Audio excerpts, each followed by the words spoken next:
I always knew the knives would come eventually. I just didn't expect the first one to land between my shoulder blades in a glass conference room under fluorescent lights. He didn't even flinch. My boss, Darren. Mid-meeting. Mid-sentence. I was presenting Q3 metrics. Slide 14.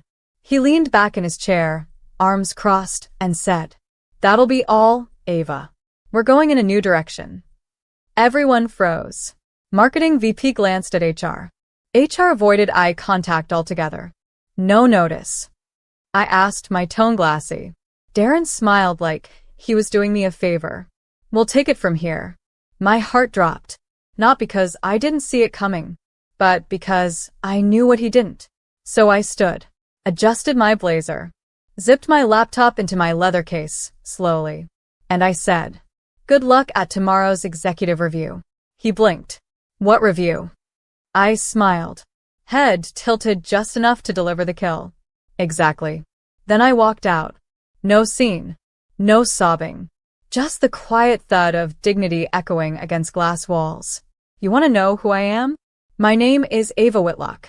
And if you think this ends with a clean severance and an HR memo, you've never met a woman who built the numbers behind the empire. Because what happens when the boss underestimates the one person who knows every login, every investor, every flaw in the foundation? What happens when the woman he fired wrote the very report they're reading in the morning? That night, I didn't cry.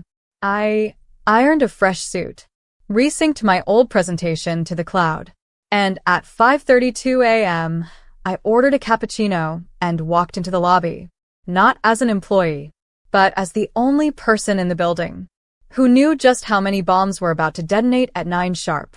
Let's just say, by the time they realized what I'd done, the boardroom smelled like fear. The executive board arrived at 8:56 a.m. Sharp suits, sharper eyes. None of them made small talk. Darren walked in last, still smug, still clueless. He nodded at the board chair, then paused, because seated at the far end, across from him, was me, Ava, in navy, hands folded, badge clipped not as employee, but consultant. "What is this?" he stammered. The chair spoke before I could. "Ava will be walking us through your department's Q3 performance, Darren. She submitted a pre-review packet 2 weeks ago. You approved it." He looked at me like he'd just swallowed a glass shard. "You lied." I tilted my head. "You signed." See, 2 weeks before the layoff, I noticed something off. Fudged client data, anomalous bonuses, redirected ad budgets that didn't match ROI. I flagged it quietly. No one cared. So I built a report. Clean, precise. Attached a risk projection matrix and sent it directly to the chair. Didn't need a signature. Just evidence. But I also added something else. A full audit proposal. With one condition I presented. The chair agreed. And now here we were. Darren tried to interrupt. "None of this is necessary. It's a waste of..." "Sit down," the CFO cut in. Cold. Controlled. I clicked the remote. Slide 1. Unaccounted expenses. $280,000. Q3 anomalies. I didn't blink. Slide 2. Slide 3. I walked them through everything. Vendor conflicts. Duplicate invoice trails. Bonuses tied to ghost campaigns Darren signed off on. Each line a thread. Each thread pulling at a very expensive suit. By the time I hit slide 17, the room was dead silent. "And Darren?" Sweating through his collar. The chair leaned back. "This isn't a performance review. This is a containment breach." I closed the laptop. And for the first time in months, I breathed. See, this wasn't revenge. This was correction. Because when men like Darren think women like me are disposable, they forget who holds the receipts. The meeting ended with 2 words. Internal investigation. Darren stood frozen, his mouth trying to catch up to his brain. I didn't gloat, didn't smirk, just gathered my things while the CFO said, "We'll need your access revoked by noon, Darren. HR will escort you." Poetic, wasn't it? The same man who fired me mid-slide now couldn't even open his own email. He tried a last-ditch effort. This is personal. She manipulated the numbers. I turned. Calm. If I manipulated anything, the board wouldn't have asked me to stay on for the full audit. That shut him up. Because yes, they asked me to stay. Not as a full-time hire. Not as an employee. But as a paid consultant reporting directly to corporate. $6,000 a week. No team. No boss. No Darren. By noon, he was gone. Walked out with a cardboard box and a face like a kicked dog. I watched from the mezzanine. Not for revenge. For memory. So the next time someone like him tries to play God with a woman's career, I'll remember the sound of his dress shoes echoing on polished tile. That night, I got a message. From Marcy, our former intern. Saw what you did. Just wanted to say thank you. He made my life hell last summer. Then another. From a woman in PR. Finally. He called me sweetheart in a pitch meeting once and told me to wear skirts more often. The stories kept coming. A slow leak of quiet trauma. All connected by one thread. Darren. He wasn't just bad at his job. He was bad, period. And for years, he got away with it. Because women like us thought staying silent was professional. But now? He was gone. And the silence was broken. That weekend, I sat at my desk. Opened a new document. Typed the first sentence. This is not a story about revenge. This is a story about removal. By Monday morning, my inbox was full. Requests from departments I'd never worked with. A marketing lead wanted help auditing a failed campaign. Legal asked if I had flagged anything involving vendor contracts. Even the chair looped me into a call with International. We'd like your eyes on other branches too. Darren wasn't the only variable. I nodded. Quietly. Calmly. But inside, I was steel. Because I wasn't just the woman who got fired. I was the woman who flipped the entire floor plan upside down, without raising my voice once. Darren, meanwhile, he was unraveling. How do I know? Because by Wednesday, he sent me an email. From a Gmail address. Subject line. Just a conversation. I almost deleted it. But curiosity wins when the guilty get nervous. So I clicked. Ava. Look, I know things got tense. I didn't mean for it to go that far. Maybe we could talk, clear the air. No lawyers. Just two colleagues. Two colleagues? He fired me mid-sentence. No warning. No explanation. Tried to erase me with a smirk. I didn't reply. Instead, I forwarded it to HR with one line. Contact attempt logged.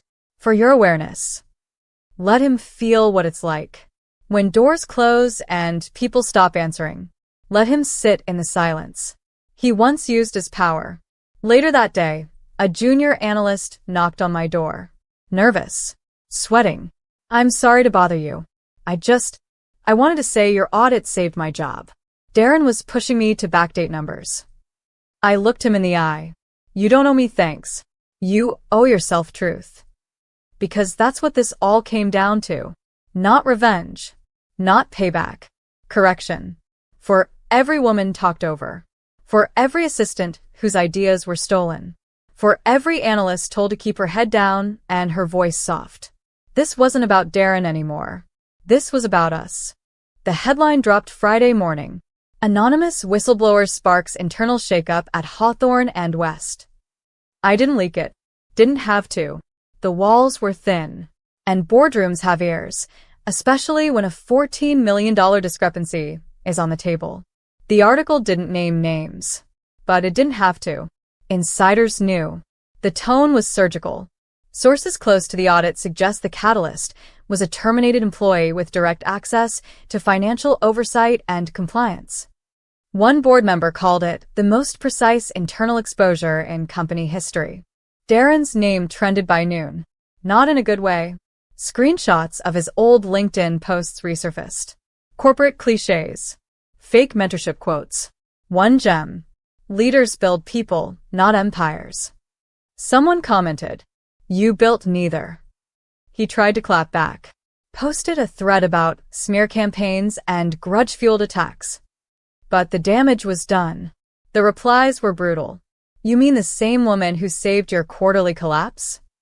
Tell us again how firing her worked out? I didn't comment. Didn't retweet. Didn't like a single post. But I did get a call. From a firm in Chicago. They'd seen the article. They were restructuring their senior leadership. Would I be interested in head of integrity and oversight? $280,000. Equity. Flexible base. Report directly to the board. I paused. Took a breath. Send the offer in writing. That night, I walked past the old office building. Lights still on. But something felt smaller now. Not the building. Him. Because for years, Darren made himself the center of every room. Louder. Taller. Like success belonged to him by default. But here's the thing. When you strip away the ego and the noise, some men are just empty suits. And the women they tried to erase? We were the architects all along. I didn't need to go back. But I did. One last time. My final day as a consultant. Technically, my badge still worked. But this time, I didn't need clearance. I walked through the lobby like I owned the marble beneath my heels. Because I did. Not with titles or shares. But with truth. The receptionist looked up, startled. Then smiled. I just wanted to say what you did. It mattered. I nodded. Didn't speak. Upstairs, I left a small envelope on my old desk. Not dramatic. Just deliberate. Inside, a single printed page. My original Q3 report. Unedited. Highlighted. Time-stamped. Across the bottom, I'd written in blue ink. Next time you think she's just the analyst, look closer. No signature. No goodbye. Just a watermark of who I really was beneath the title they tried to strip away. I walked past Darren's old office. The nameplate was gone. The door slightly ajar. Empty. A hollow room where once a man barked orders he barely understood. Funny thing about silence. It used to hurt. Now it was peaceful. On the elevator down, I bumped into the new CFO. He extended his hand. We're going to feel your absence. I shook it firmly. You'll feel the culture shift more. Then I walked out for the last time. No one chasing. No one interrupting. Because the girl they dismissed? She wasn't walking away. She was ascending. Later that night, I emailed my official acceptance to the Chicago firm. Attached, a photo of the envelope I left behind. Subject line. I don't need a desk to make an impact. Because real power? It doesn't come from corner offices or title cards. It comes from knowing. You lit the match that forced the whole system to see. Chicago was colder than I remembered. But the office? All glass. All intention. On day one, they handed me a badge, a corner office, and a full team. But what I noticed first was the silence. Not the kind that follows fear. The kind that comes from respect. People listened here. Not because they were told to, but because they'd seen what happens when the wrong voice gets ignored. And Darren? He was making noise, just not where he wanted. A podcast interview surfaced. Low budget. Bitter tone. He blamed corporate sabotage and internal betrayal. He even tried to spin it. I built that team. I made her career. She turned on me. It didn't land. Comments were brutal. Sponsors pulled out. By the end of the week, the video was flagged for misinformation. But then came the real blow. An email from our Chicago PR team. Subject. Request for comment. Wall Street Journal. Turns out a feature piece was coming. Not on Darren. On me. Headline in the draft read. From analyst to architect. The woman who redefined corporate integrity. They'd traced the timeline. Connected the dots.